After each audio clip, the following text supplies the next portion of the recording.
Samantala, ngayon pong araw ang preliminary investigation sa isinampang reklamo ng asawa ni Vice President Sara Duterte na si Attorney Mans Carpio. Kaugnay po yan sa pagsasapubliko ng financial transactions ng second gentleman sa impeachment hearing. May ulat on the spot si Maki Pulido. Maki? Umarap sa Quezon City Prosecutor's Office sina Party List Representatives Chel Jokno, Laila De Lima, Percy Sandanya para sa preliminary investigation ng kasong isinampa laban sa kanila ni Attorney Mans Carpio.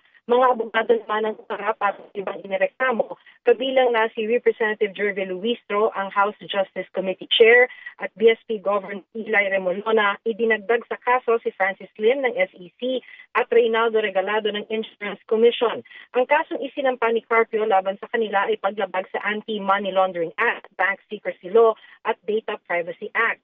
Ayon kanila Jokno, De Lima at Sandanya, panggigipit ito dahil ginagawa lang nila ang kanilang trabaho bilang mga mambabatas.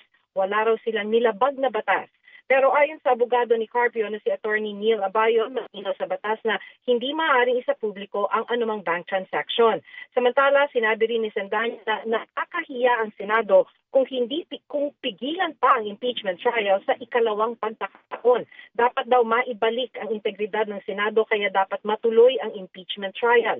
Paliwanag ni Congressman Chel Jokno, malinaw naman sa saligang batas na sa oras na matransmit ang articles of impeachment, kailangang mag-conduct ng impeachment trial ang Senado. Pinag-uusapan pa raw ng prosecution panel kung pupunta sila sa Senado sa Lunes, ang araw na inaasahang mag-convene ang Senado bilang impeachment court. Connie? Maraming salamat, Maki Pulido.